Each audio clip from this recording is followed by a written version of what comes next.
ntabwo mbyumva ntabwo ari kubareba nabi mu mbabarire n'ukuri, ariko ntabwo numva ukuntu kariyeri watangiye nk'umunyamakuru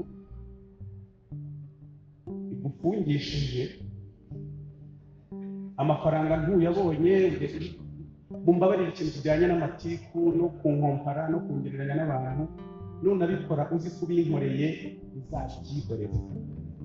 Niba uzavuga umuntu nabi wumva ubinkoreye uzabikorera. Ni nayo mpamvu ibi bintu ushobora kubivugaho, ushobora kongereranya na runaka, ariko mu gitondo mubyutse nkabona niwe byagizeho ingaruka, ni ukuri ku mutima wanjye nanjye bikumbabaye. Mureke twintateringa abantu. Njyewe uruhande rwanjye nubwo kwintateringa nubwo nshobora kunyuzamo nkaniyigisha anarabura n'iki ibyo bigoro mani narabirenze simbiba muri niyo mpamvu ubona nsigaye mbireba nkaba nanagiye ku ruhande nk'abana abasaza babishyize ku rwego rutari rwo. Dukwiye gukundana, dukwiye kubikorana, wenda sinanabura akantu ko kwijajara, ariko hari aho tutarenga. Turi abantu, turi bakuru, ungereranya na runaka nta kintu na kimwe bintu nk'aho nk'imbuza kujya muri studio gukora bugacya nkanahembwa, ariko ko mwari kuzamporomotinga bakaba bari kubafunga buri munsi, murumva nanjye mutari kunkomba. Nubwo hari bamwe badashaka kumva ibintu Bruce Melody yavuze, ariko ikintu nababwira nzi neza 100% nuko aribyo byatanga umumaro kuruta kwirirwa mu matiku, kwirirwa abantu batikura. Ariko umuntu w'umugabo araza akita mugenzi w'injangwe cyangwa se ikindi kizina kigayitse, mukumva ko aribyo byatanga amafaranga ku mbuga za YouTube cyangwa se ku zindi platform zitandukanye. Wapi, ntabwo ariko business ikorwa. Ariko nanone tugomba kumenya iki kintu, ari nacyo kintu gitumye mvuga ngo reka ngire icyo nanjye nangaza, ngire ikintu mbwira abanyarwanda. Muri rusange tuvuga ibintu kubera ko dufite impamvu zitandukanye, ariko iyi mpamvu yo irumvikana cyane. Buriya Bruce Melody ni umuhanzi umaze igihe kinini mu muziki, kuva 2008 bekinga kugeza mu mwaka 2024. Shomuni ni 2025. Urumva ni imyaka ikabakaba 17, 18. Urumva icyo kintu kidakomeye cyane. Rero nk'uyu mugabo iyo ateruye akavugira ijambo rikomeye muri ubu buryo, njyewe ndabyubaha cyane. Hagomba kuba critical thinking, nkatekereza hirya no hino, ariko buriya hari impamvu babivuze. Niyo mpamvu nanjye nagiye kureba iyo mpamvu ikomeye cyane benshi batamenye, badashaka no kureba, kandi ariyo nyamukuru. Niyo nyamukuru. Ese ubundi ni ukubera iki abantu badashaka kumva iki kintu kandi aricyo cyabafasha?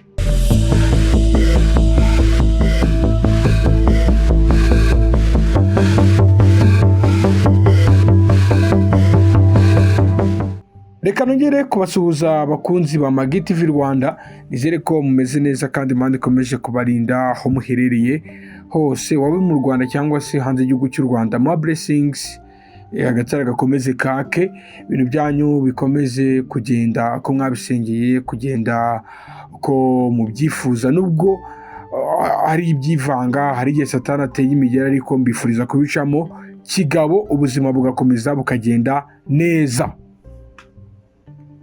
Kuri uyu munsi ndi kugira ngo by'umwihariko nshimire abantu muduha feedback, haba muri comment cyangwa se bifashisha izindi type of medium, kugira ngo muduhe feedback ku biganiro tubagezaho ndetse n'amakuru muri rusange.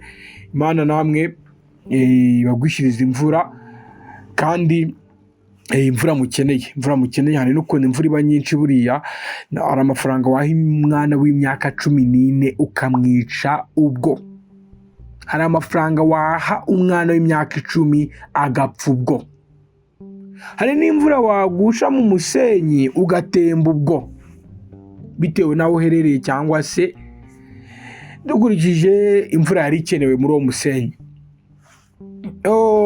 Ari byinshi navuga, ariko kibanza cyaro kubashimira, ariko nanone ndi kugira ngo tuganire, tunungurane ibitekerezo kuri iki kintu, mumfashe munacyumve, kubera ko nicyo kizatanga umusaruro kuruta amatiku, kuruta kuza kwiyandarika ku mbuga nkoranyambaga, cyane ko ari byo benshi baharaye kubera ko sometime bamwe bana babeshya ko imbuga nkoranyambaga ari cyo kintu bazakuraho amafaranga, bigatuma baza kuvuga ubusa kuri iyi mihanda.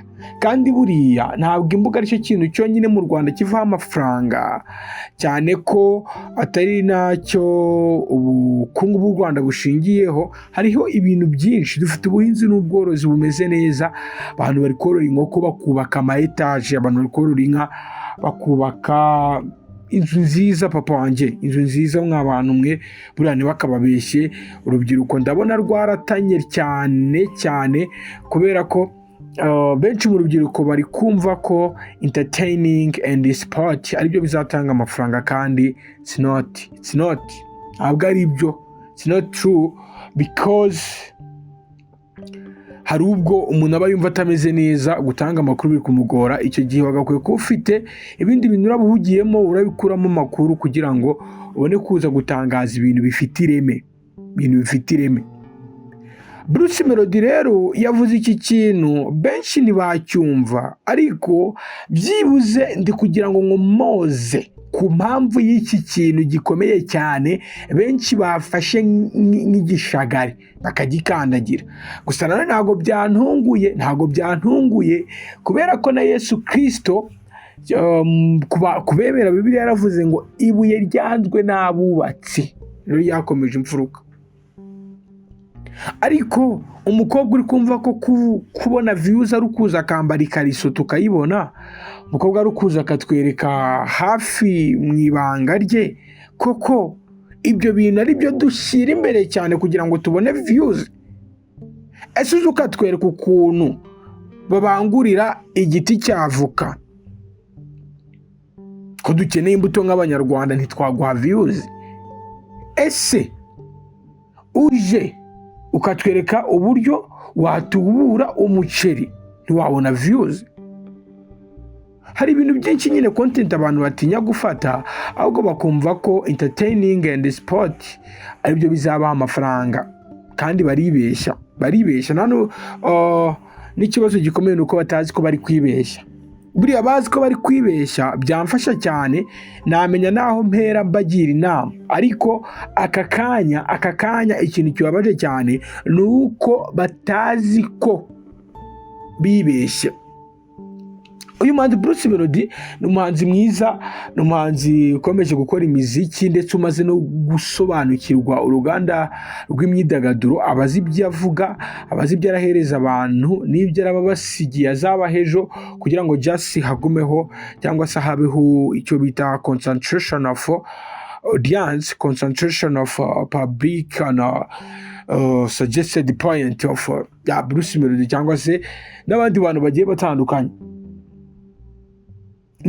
Nibyo uyu muhanzi Bruce Melody mwabonye ibintu yavuze, avuga ati ni ukuri ntago kunsebya aribyo bizatuma utera imbere, nta nubwo gusebya abantu dukorana umwuga w'umuziki aribyo bizatuma ngushimira. Never.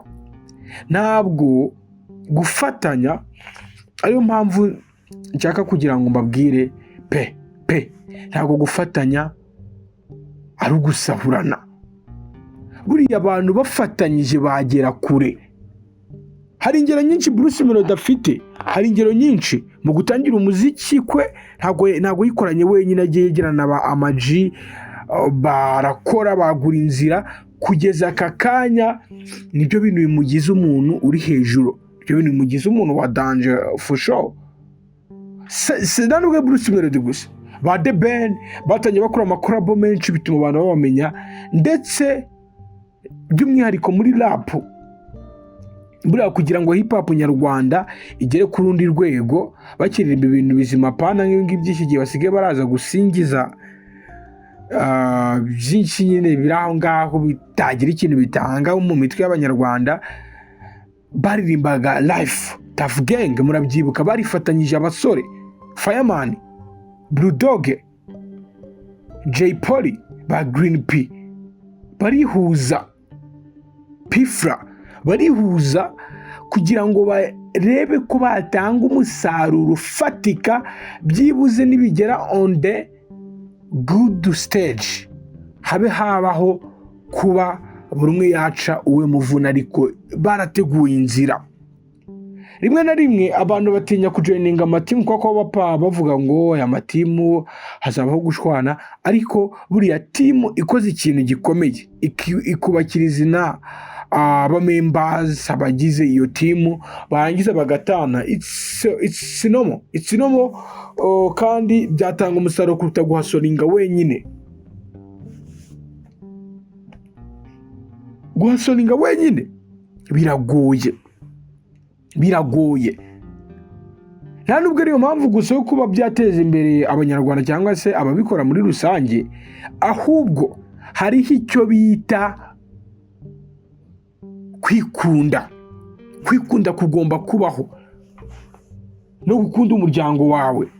Ubu ngubu ufata ku mavuta murabizi ko afunze, nawe kubakurikiye iyi press conference mwarabibonye, yaravuze ati koko umuntu barinde bamufunga kubera amatiku, arangije anagerekaho akantu kanakomeye cyane nkazabyishimamire. Buriya fata ku mavuta kuzafungurwa bizagorana. Fata ku mavuta kugira ngo azafungurwe ni ikindi kintu. Ni umuntu basanzemo ibiyobyabwenge, ni wa muntu utazi kuburana, ni wa muntu utazi gucisha make, asa nk'uwarwaye depression. Ibi bintu rero byo kuvuga ngo uzaza kuvuga ibintu ushitura abantu, ibintu bya karabaye byo kwangiza amazina y'abantu runaka kugira ngo uzamuke, ntaho byageze igihugu. Bishobora kugufasha mu gihe gito, nk'abo twabonye byagiye byandikira izina ry'igihe gito, ariko nta kintu byafasha abanyarwanda, nta kintu byafasha igihugu muri rusange. Kandi buriya kwikunda cyane gukabije kugeza kuri icyo kigero, uko biri kose nahamya ko bigira ingaruka mbi cyane. Igiye kuba ikomeye, ariko reka mvuge ngo mbi cyane.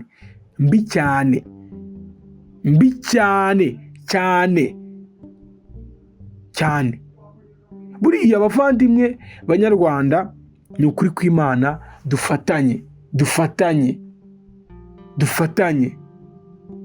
Twebwe nidufatanya, niyo tutasuccesinga twese ko ntago habura umwe utsinda, kandi natsinda natwe tuzaba tugize gute? Dutsinze. Uzi kubona umuntu atsinze warabigizemo uruhare, it's fine, it's good.